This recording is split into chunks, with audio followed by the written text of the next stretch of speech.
Welcome to Transplants, a podcast featuring conversations with women thriving in new roots abroad. I'm your host, Laura Perucci, a Brazilian journalist calling NYC home for over a decade. Each episode, we unpack the transitions, culture shocks, setbacks, and joys of starting a new life in another country, so you can learn from their insights and make your own bold move.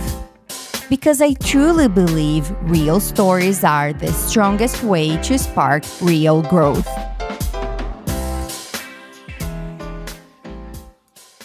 Hi, and welcome back to the show. Today's episode, it's a powerful one. My guest is Kimberly Anne, a bold soul who moved solo to Portugal at 56 after a lifetime of reinvention. She's been through a lot, like a 20-year marriage marked by codependence and addiction, a full recovery journey, a cross-country van trip in the US, and finally, the decision to move to another country by herself. Kim shared a lot about healing, reinventing yourself in your 40s, in your 50s, the financial reality of the expat life, and also building a life rooted in values that finally match her own. I had such a great time talking with her. It was such an inspiring story. And again, it's never late to chase your dreams. So let's hear Kim's transplant story. Hi, Kim. Thank you so much for being here and welcome to the show.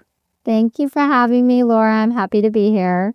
I'm so excited to hear more of your story. You have so many things to share, I guess. From what I read on your Substack, I was like, oh my God, what an amazing, incredible story. So I guess we should start from the beginning. Like, you were born and raised in California. How was life in California? Mais ou menos, no? I love that. It wasn't bad.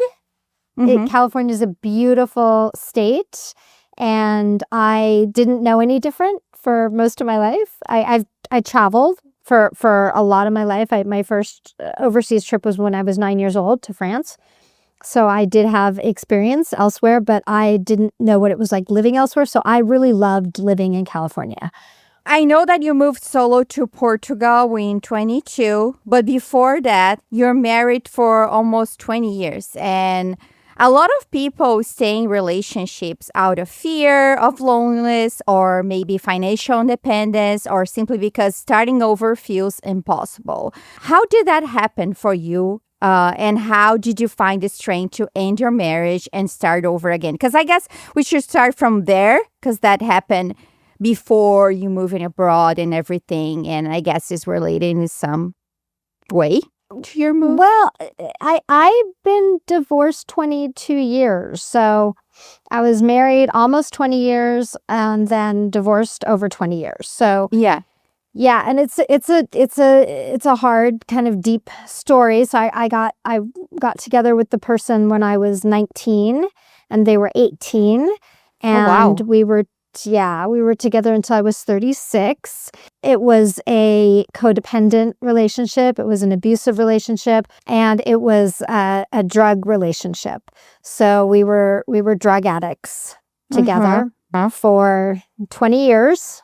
And then I decided to get clean and sober and leave the relationship and leave the abuse. And so that's really what spurred me to leave. I always say it was like the wool. It was either like the wool was pulled from my eyes or like I saw life like this.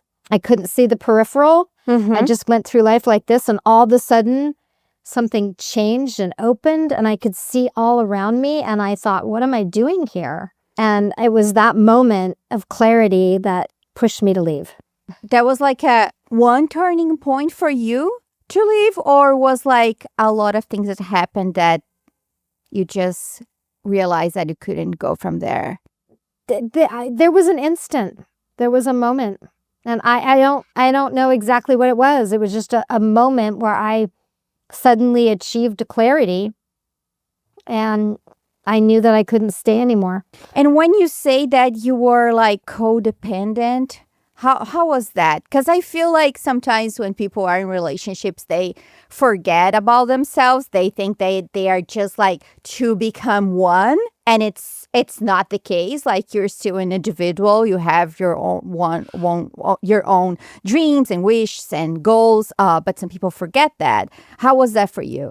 Well, we did everything together. So we worked together, we lived together, we had all the same friends together, and he was very controlling. So I was not allowed to go out and see any friends without him. I was not allowed to go to the market without him. If I went anywhere, I had to call on the hour every hour. If I went anywhere by myself, yeah, it was a really controlling relationship. I was obsessed with him. So he was everything to me. And so I did whatever he wanted. And I guess like at that point, you just thought that it was like it was normal to be in a relationship and do this. Like, of course I have to let him know. Of course I have to ask him. Like, it never crossed your mind that it was not okay. You just like, yeah, that's how it's supposed to be. I think it's because I was so young when we got together. Yeah, I didn't know. I didn't know any better. I thought it was normal, yeah. And I also thought, oh, he loves me so much that he wants me to check in all the time and doesn't want me to do anything without him, without realizing, no, he's cheating on me.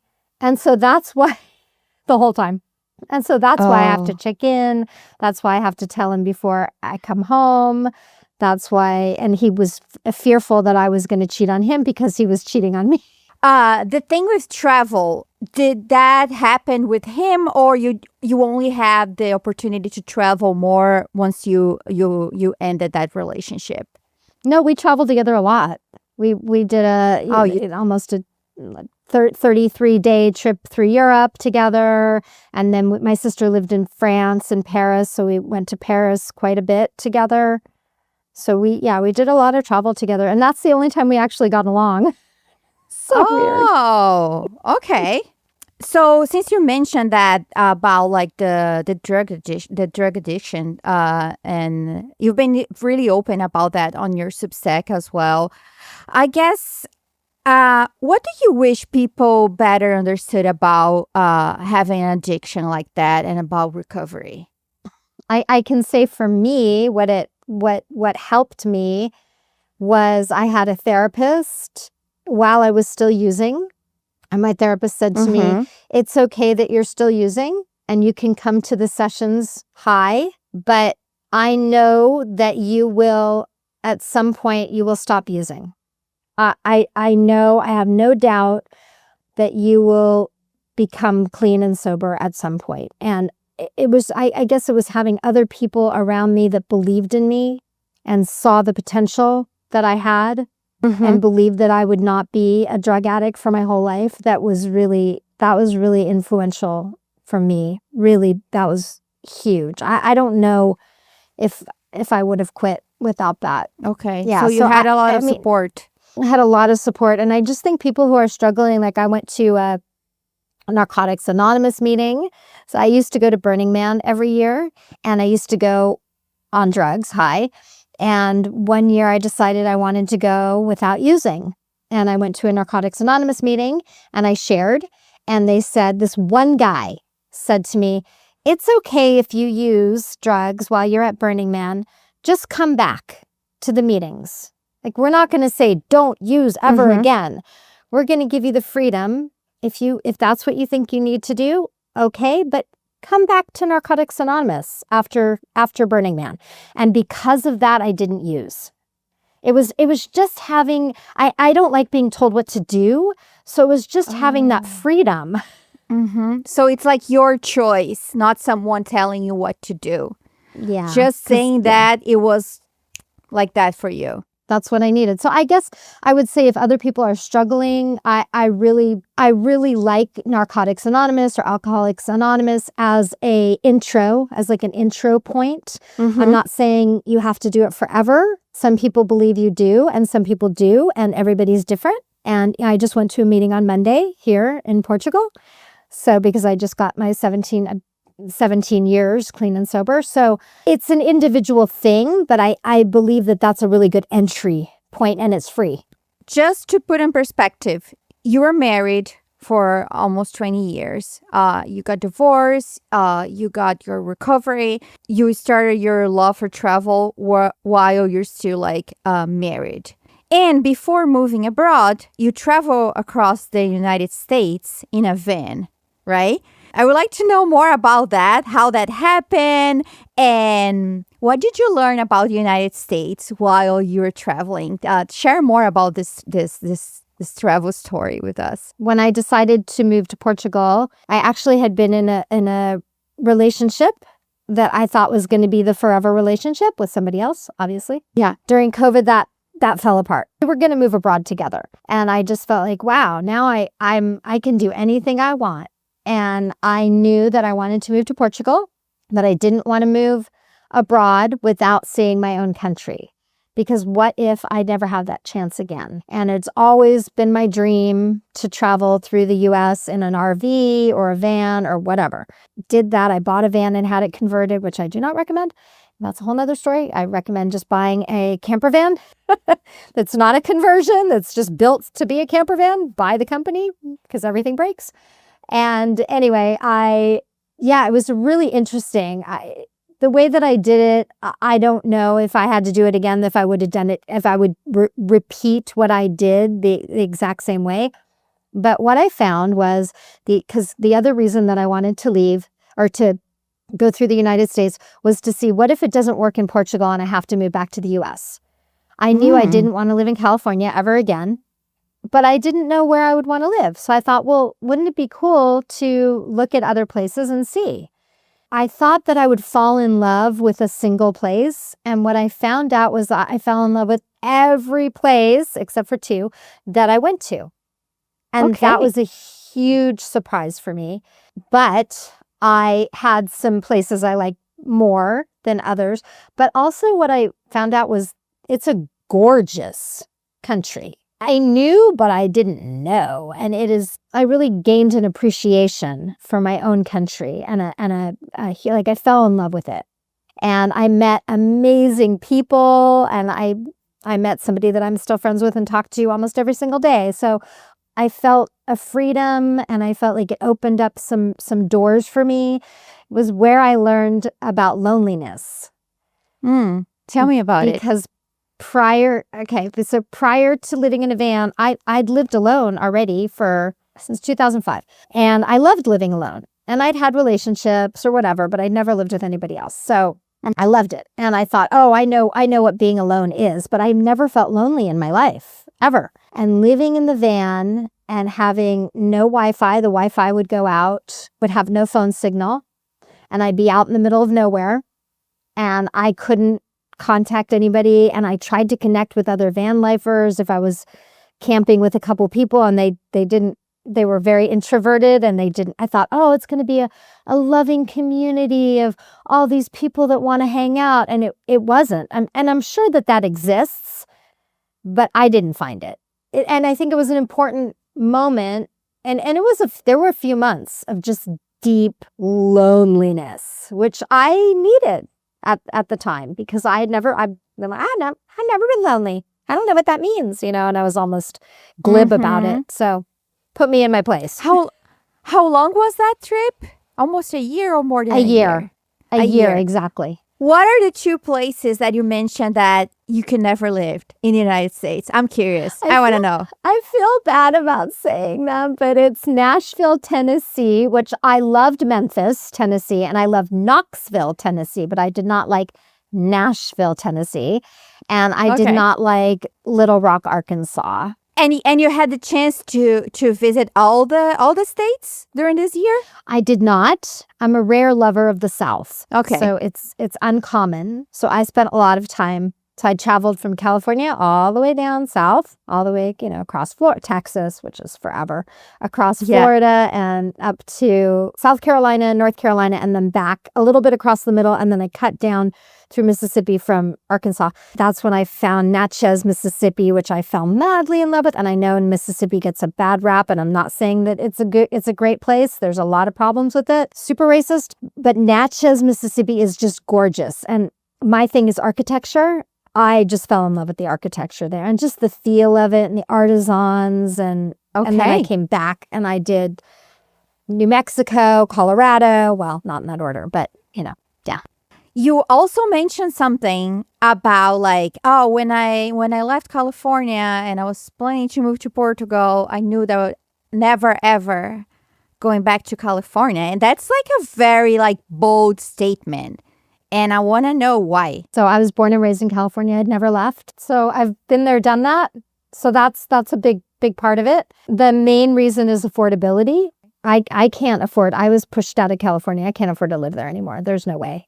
Originally from Los Angeles, and my family is basically now only my mom is still there. Everybody else left or died. But I don't love Los Angeles. I left when I was 18. I've never had a big love for LA. I have the love that somebody would have for a parent, maybe that they're supposed to have, and some good memories, but I would never want to live there again. I love San Francisco, which is where I ended up moving to, but I could never afford it. The only person left, like I said, is my mom, and we're not there. It's complicated. We'll just say that it's complicated, and I have no desire to live near. So California is kind of fraught with a bunch of things for me, a bunch of issues, bunch of negative memories. How did you choose Portugal as your home base? If you could lead us through your decision-making process, how did you prepare for the move? When did you decide, I wanna move to another country? How was that? How did you do that? So my whole life, I've wanted to live in another country. My parents took us abroad when I was 9. My sister was 16. My sister spoke fluent French at 16. And then when she was 20-something, she moved to Paris. And she lived there for 20 years. Then she moved back to LA. Younger or older than you? Older. Sorry, older, 7 years older.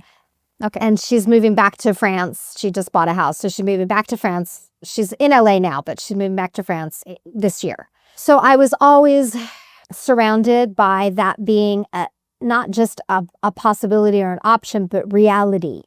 So my sister, I really feel, and I might get teary, I feel like she paved the way for me knowing that was a possibility. And I was a Europhile. I've always been obsessed with Europe. Again, probably because I came here when I was in my formative years, very young, and fell in love with it, and then visited a lot. And anytime I could, I traveled to Europe.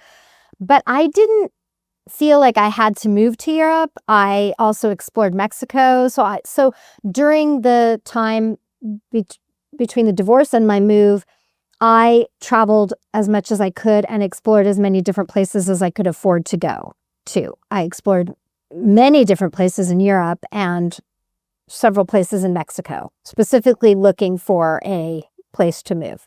My previous partner before COVID wanted to move to Puerto Vallarta, Mexico, and I went and visited, and I was like, yeah, I could live here. I just wanted so bad to leave the US, and I don't know exactly where that comes from, except that now I realize that my values are not the values of the United States. So I have European values, South American, Central American values, which are similar. So now I realize that would be my main reason. I really wanted to move to Italy, but I couldn't get a visa or couldn't figure out how to get a visa at the time. And I knew, or I had heard, that the easiest place to get a visa, which is changing now, unfortunately, was Portugal. So I'd never been to Portugal before, and I applied for the visa, and it took me a year. You can do it sooner, but for me, everything kind of takes a year. I don't know why. Write everything down and plan, research. I decided, well, it'll be my starting point. And if I don't like it, I could go somewhere else. It doesn't matter, but just get there. And so while I was in the van, which was really hard to do without a printer. You're such old school. I'm like that as well. I need a printer. I need paper. Well, I need to write it down. Yeah, but thank you. Yeah, but also you need a printer to present to the consulate all your stuff. But I did it, obviously. Yeah, I just thought, you know what? Portugal's Europe. Portugal, I knew, was the most reasonably priced place to live in Western Europe. And I saw that as a way to get here. And I have like a list of reasons why I wanted to move here, but they've changed. Healthcare wasn't even on the list. And now it's top of the list because the healthcare here is amazing. So it was really visa, proximity to Europe or being in Europe, and affordability were the top three. You're more like, okay, I want to move. What is available for me? And then you narrow down to that. It was not like, I'm going to Portugal. It was just like, what is possible? And then I'm go from there. I love that. Yeah. I don't know if that's the smartest way to do it, but that's the way I did it. I think, honestly, seeing from like an outside point of view, like perception, for me, it's very smart. You mentioned about your values, and you wrote about that on your Substack, like the reasons that made you leave the United States, and I love that. I personally think it's really important to know your values, like asking yourself what you really want, what you really love, and living your life for yourself and not to please others.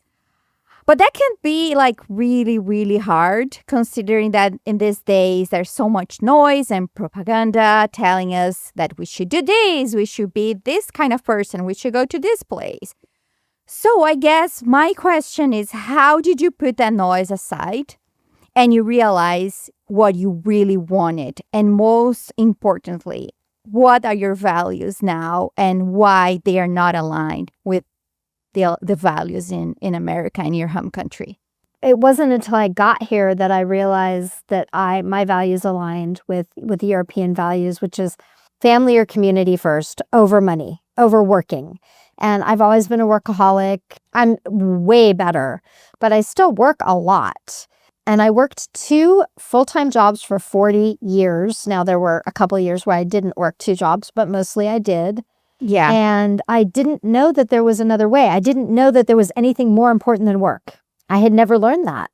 My family modeled to me, the model was money is number one. Money is more important than family, than friendship, than community, than love. Money is number one. Money was their God. Those are the values I was raised with. So that's what I thought, but it was never like that for me. I never felt like money was more important than anything. So I always felt weird, like something's wrong with me. And then it wasn't until I got to Europe that I realized, wait, there's a whole, like, everybody outside the US basically doesn't feel that way. What? So that was crazy for me. It makes sense. Like, I mean, I love living in New York, but sometimes I feel like nothing that you do is enough. You're always feeling like you're not enough, you're not good enough, you're not making enough. It's very interesting how you can learn about like culture and a country by living there. And I guess like sometimes being an outsider, it gives you another perspective. So yeah, sometimes it's hard to take you out of that and like, okay, wait a minute. Do I want this? Do I want to live like this? Do I want to do this? Yeah, it's complicated. But I guess like now that you know this and looking back and you have all this like knowledge, what would you say to someone in order for them to like shut up like the noise and realize what they want? What would be your advice? Yeah, that's a good question. Well, I want to add the 2 other things that I thought of, which was keeping up with the Joneses, which you said. So you're never enough. So you always have to have the bigger, the better, more. I have the better TV. Oh, I have a bigger TV. You have a 56-inch TV? Well, I better get a 50 or whatever, 65-inch TV. So all that, the better car, better, that your own personal value is placed on what you have. And who you which are. is and what you do for a living. Yes, exactly. Not even who you are inside. Yeah, It doesn't matter if you're a good who person. you are as a profession. Yeah. And that's just like, it hurts my soul. It hurts my heart to know that. That's like, ow.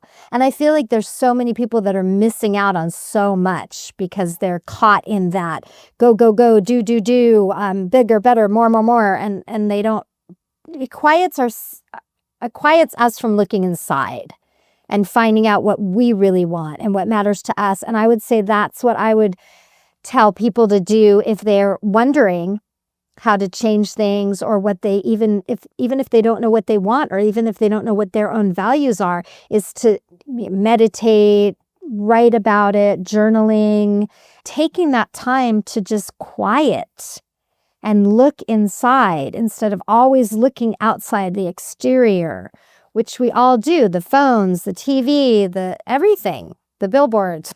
I'm really big on writing and journaling. So that's what I do, but maybe for somebody else, it's walking in a forest. Yeah. Maybe for somebody else, it's dancing in their living room or singing. Yeah. Just getting quiet and seeing what you want. And, you could even watch YouTube videos and see how other people live in other places. Also, like, since we're on this topic, we know that people often romanticize about living abroad, especially living in Europe. I always like to say there's no such a thing like a perfect country or a perfect place. I think there's like an ideal place for everyone that is aligned with your values. It's not going to be like perfect. And then we go back to the values topic. What are the things that people don't see about your life in Portugal, the things that are not so cool? The idea here is not like to saying that, oh, this is better than America or whatever. It's better for you, but it's not perfect. It's not. I don't think that when you leave your country, all your problems are going to disappear. Some of the problems are going to disappear because they are related to the place where you live. But there are other things that you have to deal with that you didn't have to deal before. So how is that for you? I've been talking to my friend Rebecca about this a lot, and I think it's a really good question because she brought up the other day where she didn't say the words, but wherever you go, there you are. And we have a saying in recovery called pulling a geographic. So you're trying to run away from your problems by going somewhere else, but your problems will follow you. So if you have problems that aren't related to where you live, you're bringing them with you. Yeah. So you have that. Along that line, just quickly, she said that for her, she's learned so much about herself and she's overcome a lot of problems or issues by living in different countries. So right now, right this second, she's traveling from Nepal, where she's been for 3 months, to Bulgaria, where she's going to be for 3 months. And she's already done Thailand and Cambodia and Albania. And so she said every new place, she's learning something new about herself. And a lot of people don't want to do that. It's too hard for them, but I love that. So that's a big part of why I've traveled also, because I love having epiphanies about myself and my environment and what's going on and the differences and the similarities. No place is perfect. You're absolutely right. Portugal is not perfect in any way, shape, or form. And I could list a huge long list of ways it's not perfect. I have to acknowledge, like the way that I deal with the imperfections is I have to acknowledge them. And then I have to say, well, am I willing to deal with this? Is it so bad that I want to leave? Like I'm uptight, but I'm easygoing. I'm an easygoing, uptight person. So I think I'm a little bit more flexible than some people, But I think flexibility, it's a skill that you need when you're gonna live in another country. You need to be flexible. Yeah. Otherwise, you're gonna suffer. And adaptable. Yeah, adaptability. Yeah, is a big, big, big one. So for me, I think that the biggest barrier that most people are afraid of, and most people talk to me about, clients and worry about, is language, and it's a valid barrier. Absolutely. but I believe it shouldn't stop anybody. It certainly has never stopped me. I spent 6 weeks in China, whatever. So I think that that's a barrier and maybe an issue, a difficulty. So I go out and I try to, because I'm vegan, but I'm trying to cook. Well, I've decided to cook food for my dog because she was vegan, but she's a puppy still, and she wasn't really thriving on that diet. So I've been feeding her dog food that's not vegan, but she's not doing well on that because she has some tummy issues. Anyway, I decided to cook her food. And so I had to go to the butcher today, which was really difficult for me being a vegan. And I can't imagine. Yeah. But I wasn't always vegan. So I used to go to a butcher. So I was like, okay, calm. Okay. So I went. So I've got this. So I went there and they didn't speak any English. And my translator, I wasn't getting any service. I went to ask for liver and I accidentally asked for testicles. So that was a problem because they said muelas. How do I say it? Moela? Moela. Yeah. And I was like, yeah. And then they brought me and I was like, no. Oh, Jesus. So there's a lot of things. I try to find the comedy in it. Like I said to this guy the other day, like you can say, "Estou con calor." I am hot because it was hot out. So I said "Estou calor" because I didn't know con calor. And then I said "Estou quente," which means I'm hot for you. Yeah. That was a good one. So, and he went, oh, and I didn't know what I said wrong until today. So, there's stuff like that where some people would be appalled or scared or whatever, but I dive right in. I don't care. I mean, if you think about it, it's not a big deal. It's just like, it happens, right? It happens a lot. It happens saying I'm hot to a stranger. I'm hot for you, baby.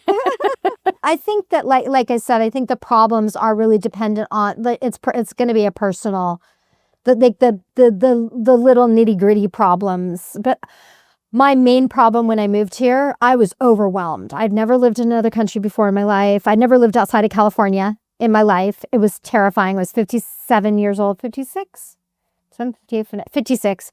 I could not find a grocery store. It took me months before I could even find a grocery store. It was very, very hard for me. I couldn't even read Portuguese. I would see it and I'd be like, no, my brain hurts.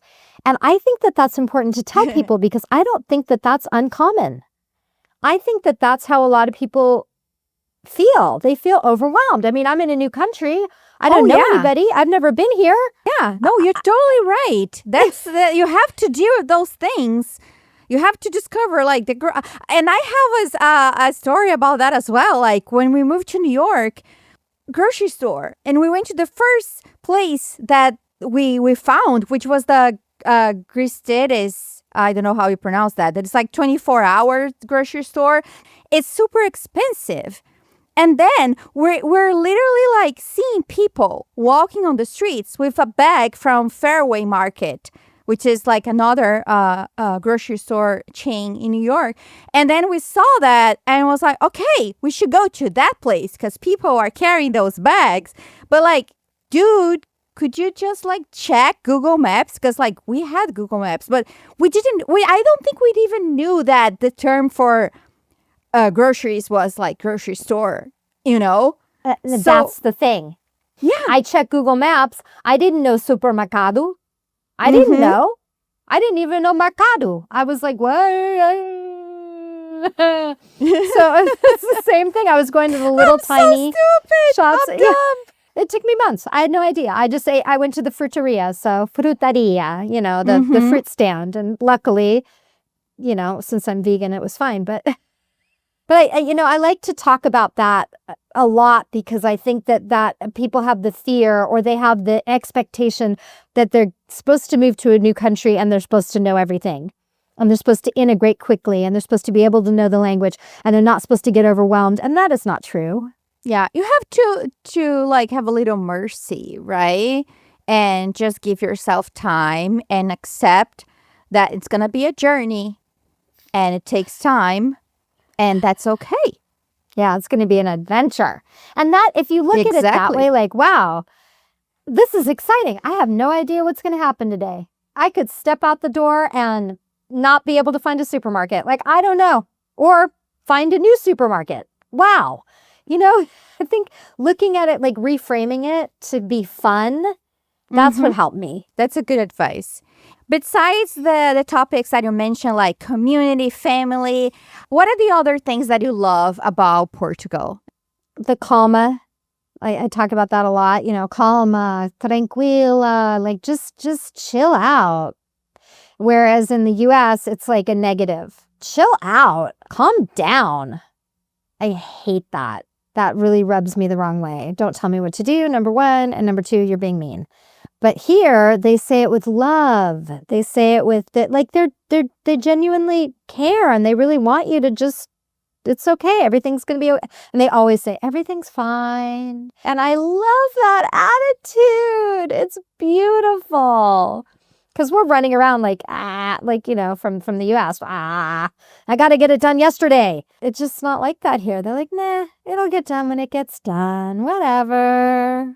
So that's one of my favorite things. Is it like that in Brazil? Sometimes. Yeah. Sometimes it's like that. Yeah. Yeah. Are you from a bigger city? No. Are you from like Sao Paulo? No, I'm from a very, very small town with 7,000 people. Wow. In the north or the south? And then I moved to New York. Oh, wow. In the south. In the south. Oh, in the south. My state, it's called Santa Catarina. And we actually had a lot of influence from Portugal. Like, besides the main reason that we speak Portuguese is because Portugal, like, colonized Brazil, but, like, a lot of immigrants from Portugal and Santa Catarina. Okay, so for whoever is listening to this podcast, maybe they are thinking like, wow, she started over by like, she divorced by 36 and then she traveled United States, she moved to another country, but you did a lot of other things. You went after a master degree when you were in your 40s and you learned trapeze. I mean, girl, how is that? When I say that, like, in your 40s, like, after you're 35, I like to highlight that because people often think that, oh, I didn't achieve anything by my 30-something. I don't have anything else to do. And it's not true. I love to hear stories like your story. Did that age thing ever cross your mind when you're making the decisions to pursue these new things, even like for your master's degree or learning trapeze or move to another country? And if I think it was not the case for you, but if so, how did you overcome that feeling? It didn't stop me. So in my 40s, I wrote and published 20 novels. Went back to school, got my master's degree in traditional Chinese medicine and became an acupuncturist and started trapeze. Yes, all in my 40s. The age thing didn't really cross my mind or didn't have a big impact on my life until I was in my 50s. And even my early 50s, no. Now I think about things. The way it's been is if you move to Portugal and you do a couple things that they want you to do, the government wants you to do, then you can get your citizenship after 5 years.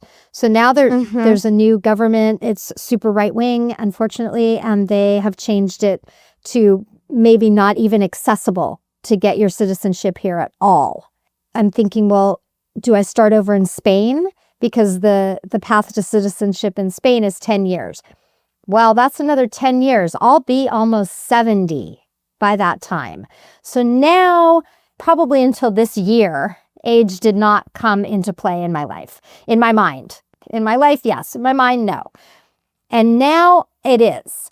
But I remember hearing something years ago, and it still holds true. You're going to be 70 one day anyway. Do you want to be 70 and have your EU citizenship? Or do you want to be 70 and be right where you are now, or wherever that may be, right? So it's the same thing with every age. You're going to be 40. Do you want to be 40 and be doing just what you're doing now? Or do you want to be 40 and have a master's degree or a PhD or whatever you want? And I remember hearing that early on in my life, and it really took that to heart. So I think maybe that's why I've been a little bit blinders on. Like, I remember when I was in trapeze and I started in my 40s, there was a woman in her 60s.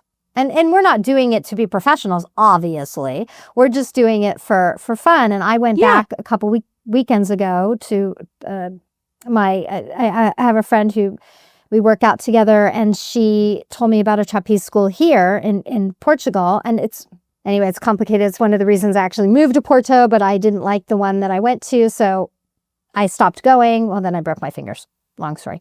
But I went to this one that's close to me, and I'm going again this Saturday. But starting over, I will never be where I was because I am 15 years older than I was when I started. Age does come into play, but it doesn't mean that I can't do what I can do as much as I can do, or have fun, or whatever I need to get out of it. So yeah, I would just tell other people like that exact advice. Like, you're going to be that age anyway. Might as well be that age and have accomplished something. I love that advice. It makes so much sense. And when you say that, you're just like, yeah, true. Let's talk about finance, because for some people, like, moving to another country seems like impossible, and perhaps people are listening to this episode and thinking, oh, but she must have a lot of money. I could never do that. But your Substack is literally called Expat on a Budget. So would you mind sharing how you sustain your lifestyle today and what budgeting actually looks like as an expat? So I mean, you already mentioned that you worked 2 full-time jobs for like a lot of time. Yeah, but I didn't save. You'd think I would have saved, but I didn't save. I'm okay. No. I didn't save. I spent. As much as there's a thing called lifestyle inflation, where as much as you make, that's as much as you spend. So I would make a little bit more, I would spend that much more. I'd make this much more, I'd spend that much more. So that went on. I was able to get the passive income visa in Portugal because you have to have $1,000 a month passive income and show that. In the US is fine. You have to have a bank account here too, but you have to show the passive income in the US. I am fortunate enough to have a co-ownership of some property with some family members in the US. And so I moved here. I did have, at that time, passive income of $2,000 a month, which is what allowed me to stop working, because I was working full-time as an acupuncturist, and move into the van. I was still working full-time while I was in the van writing books. I wrote 6 novels and published them while I was living in the van. But I've never earned, there was 1 year where I earned a living from my publishing, but ever since then, back 10 years ago, I haven't earned much, a little bit. I moved here on that, so I did have a base. Then I lost some of my passive income. It decreased significantly. So I started looking for remote work. I started teaching English online, ESL. I thought that I could earn the difference. I was wrong. But at least I tried. I had 29 students. I was working all the time. I have my Substack. Now my Substack is free. My podcast is free. And it's a labor of love. So I do get donations. I'm so grateful for the donations, and I'm grateful for the people who do subscribe to my Substack, because that's basically another way to donate. It's not a lot. It's a little. It's a little. And I now do have some affiliate links and affiliates that I'm working with, and it all adds up, but it doesn't add up to much. So it's been interesting because I did create a class and I'm selling the class, and then I have clients that that I'm consulting with to make more money, to make an income. But even that is not, it's not enough to make up the difference of what I lost. For a couple months it worked, but now it's waning a little bit. So I'm always thinking of new ideas, like how can I make more money? The first thing I came up with was to do voiceover. I didn't mention it, but I have my background in acting. So I have a degree in acting and filmmaking, And that was my bachelor's degree. And I was gonna, or I still am going to be the voice of some of my books, do the audio for some of my books. So I figured I can do that. It's not that hard for me to do different voices and different characters and all that stuff. So that was my first idea. And I actually ended up getting a sound booth and all the gear and all the stuff. And then I started watching a lot of YouTube videos about making YouTube videos. So now I'm putting that voiceover aside and I'm going to try to do I'm not going to try, I'm going to do some YouTube videos and see if that will generate more income, which I hope it does. So I have a segment in my class or lesson that lists all the ways that you can move abroad on very little or nothing. So you can either get a remote job before you leave, if you need to work, if you don't have anything and you need to work, and you can do the gig economy, which, Fiverr or Upwork, if you have a specific thing that you do, like graphic artist, like brainstorming, what can I do? What can I do? What can I do? You could even, look into starting a YouTube channel because that's blowing up right now. It's amazing. There are so many different ways. And then the one that I always like to talk about, there is teaching English online, which anybody can do. If you speak English, anybody can do it. Just don't start at $9 an hour. I just don't recommend that. But, which is what I did. But there's Workaway. There's, there's all the, about Workaway or Woofing, where you exchange your teaching English skills or building skills or painting or gardening, and you get room and board somewhere. And so I know somebody who did that all over the world, and that's all they did. Or pet sitting, which is hard to break into, but you can break into it. So there are different ways to make it work. It's probably easier today than it was like 10, 15 years ago with the internet and everything that we have today. Sometimes it looks like it's not, but it is. There's so many other possibilities that we could not even think about it some years ago. I wanna talk about a delicate topic that I read on your Substack this past weekend. I hope you are okay about that. I just wanted to ask you one question about it. So to introduce this topic, one thing that a lot of people that live abroad, like among my friends, is like losing someone, especially a family member, because we have this feeling, I don't know, if you were there, we could prevent that from happening, or it would be different, whatever. You recently lost your father, but on your post, you talk about it, and you mentioned that you had like a complicated relationship with him, how he was abusive.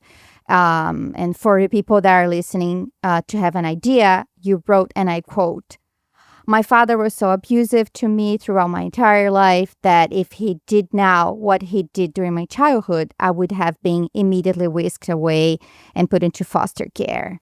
And then you also mention, and I quote, "I'm done making excuses for him because I no longer have to." And considering that, and what I mentioned before, like, of course, like your relationship was not a relationship that I would say most of people have with their families, with their parents. And being so far away, how did you feel when you learned the news? Do you think that being away had an impact on the way that you felt? Do you think like it helped you to be far away? That's a good question. Yeah, probably. It probably did help being far away. We hadn't talked in 10 years. I had to let go of that relationship 10 years ago on my choice. My sister let go of it 35 years ago, her choice, for the same reason.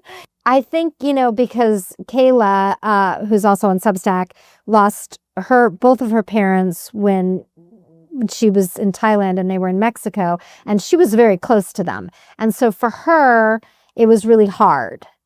And she had to travel back, and she didn't get to her mom. I think it was her mom second in time. And so she had a lot of grief over it.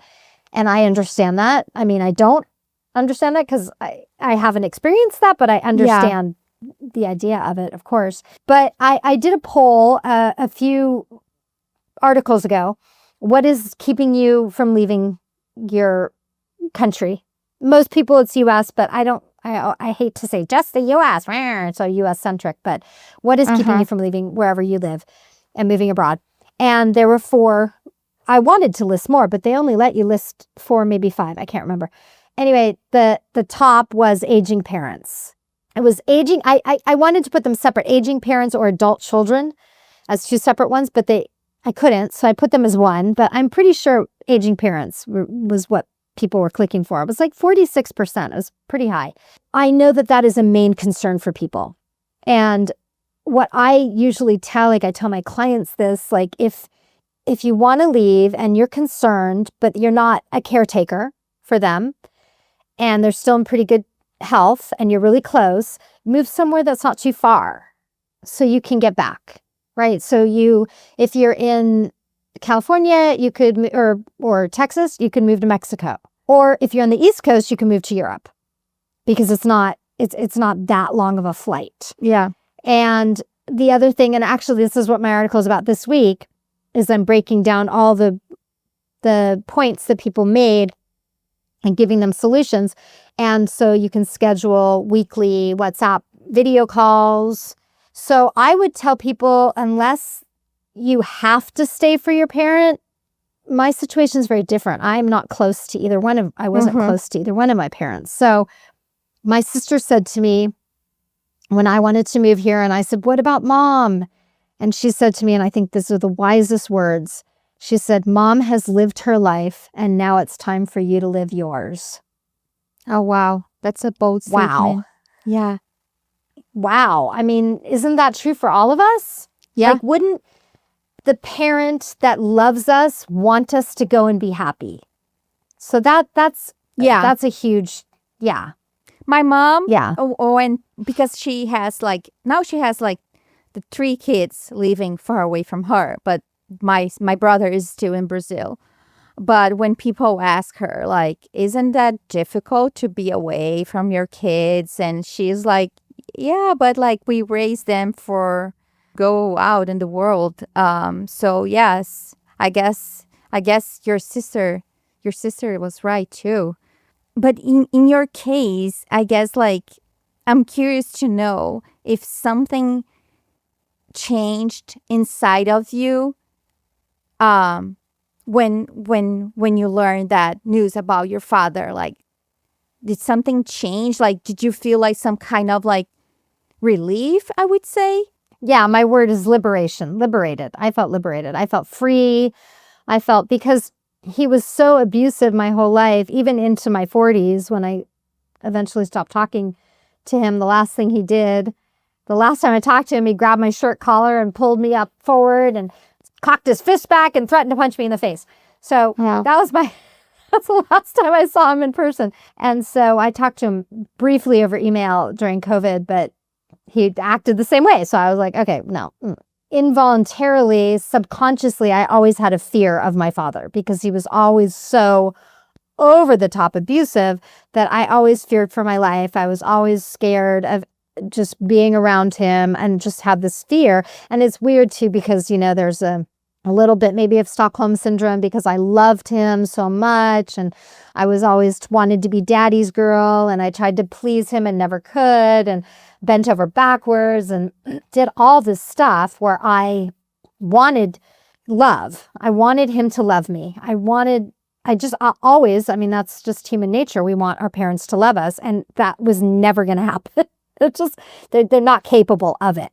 So when I found out he died, I just felt this, wow, I'm free to be feel safe in the world for the first time in my life, truly just all the way to my core, my being just completely safe.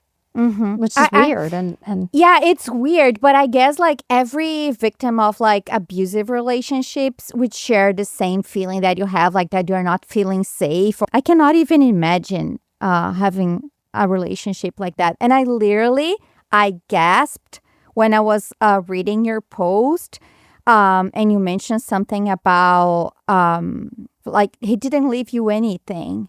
I swear to you, I literally like, what? I was like, I gasped. I was like, yeah, there's no doubt that, wow. Yeah, Yeah, he cut me and out. like, Yeah, he cut me out of the will. it's Yeah. so brave of you, like, to share that with the people on the internet. I really believe like sharing is like strong. Yeah. Yeah. And sharing your vulnerability. Yeah. And, the hardest thing, and I wasn't expecting anything. I knew he would cut me out, but he was a multimillionaire. And I am the only person in my entire family who has struggled my whole life with money. I've struggled my entire life. And I'm the only person that they just, nope, we're not going to help you. Nope. See ya. Not that they haven't helped now and again throughout my life. They have. There have been a few little times, a few little things, but for him to, it was his wife really wanted me out of the will. She wanted all of his money. She told me when she married him, I married your father for his money, and now it's going to be mine. And one of her, not even child, but somebody that, it's a long, complicated story. We'll just say one of her children, told me, I'm going to get you cut out of the will so that I can take your portion of the money. And they did. I could have stayed in his life and he probably would not have cut me out, but it wasn't worth it to me.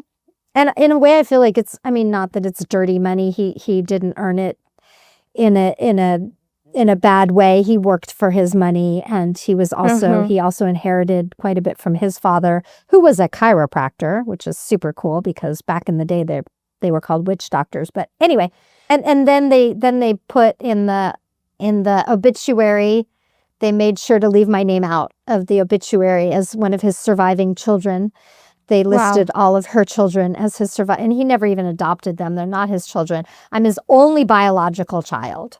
Wow. That was another fun one. Wow. Yeah. That's a story. That's a story. Yeah. Well, I have 2 other questions for you to finish the interview.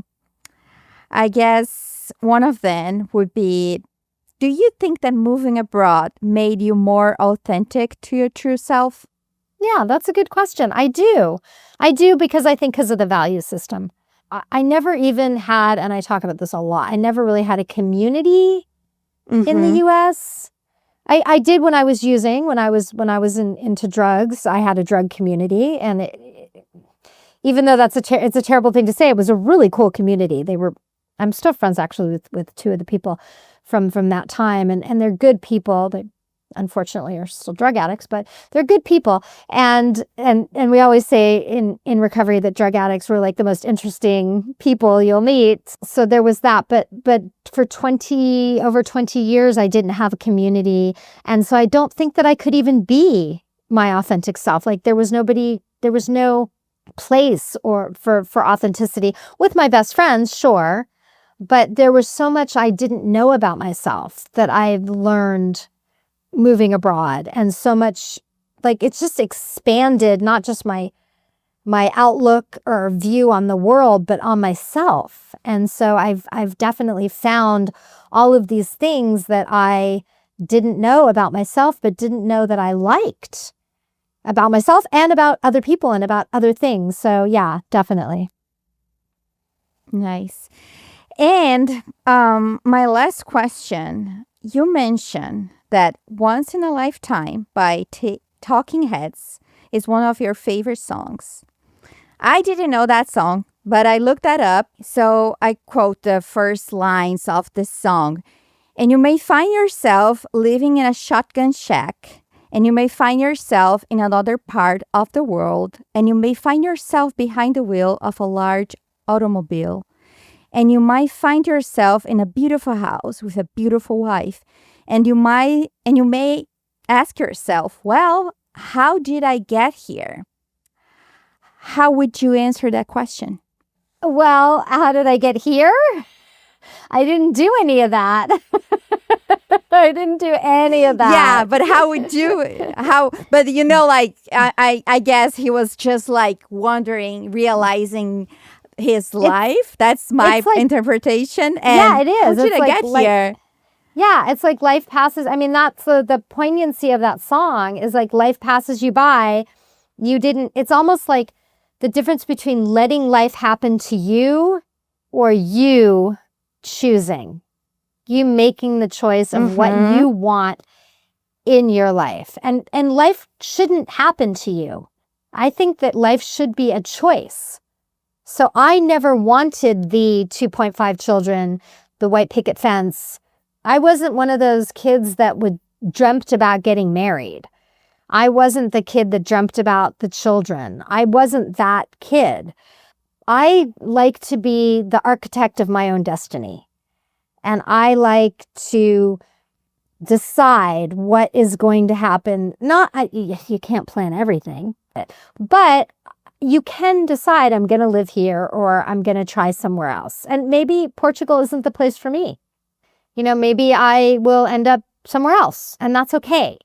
So I got here by working hard and, following my dreams and creating the life that I wanted and doing what I wanted to do instead of just saying, okay, I'm going to stay in this 9-to-5 job that I hate because I need the money to pay my rent for this apartment that I hate that's infested with rats. And I've lived in apartments that were infested with rats. And I've had all that, but I didn't want to stay there. I did something about and not being afraid because, my favorite quote is when the fear of staying the same is greater than the fear of change, you will change. And that's a Tony Robbins quote. And it's 100% true. And it's been the motto of my life. And there were times when I wanted to move. I wanted to move to Europe. I wanted to move out of the US. I wasn't ready. 10 years. I wanted to move for 10 years before I did. Wow. And I wasn't ready. Yeah. And then when I was ready, it happen overnight. It's just like success. They see these success stories and they're like, oh, they got it. They got that in 5 minutes. No, they didn't. Kim, can you just let people know where they can find you? And I will make sure to include all the links on the description. But if you want to just talk briefly about it. Okay, thank you. Yeah, well, the easiest way is just expatonabudget.com. And then that has the links to my Substack. But I love Substack. So that's where I am mostly. I do respond to everybody or in comments on the articles and all that. And you share so many things today here, and I'm so grateful for that. I feel that I could be here for another hour or 2 hours talking to you. There's so many things to share, and it was a pleasure. Thank you. I want you to come visit in Portugal. Come visit me. I will let you know once I'm in Portugal. So for those who are listening, check the links on the description and go to her Substack, leave her a comment, mention that you listen to the podcast. And that's it. We will talk again soon. Bye. Thank you. Bye. I hope you guys enjoyed this episode. Please make sure to check the links in the description to connect with Kim. And also, please make sure to subscribe to our YouTube channel if you're watching this on YouTube, or follow us on Spotify, rate us, leave a comment, share this episode. You have no idea how this can help us to spread the word about the show. And I also suggest that you subscribe to our newsletter so you can receive the episodes on your inbox, so it's easy, super convenient, and you don't miss anything. And if you know a woman with an amazing story living abroad, or if you are a woman with an amazing story living abroad, please make sure to reach out to me. I want to hear your story, and maybe we can feature here in the podcast too. And thank you so much for being here. Until next time, bye.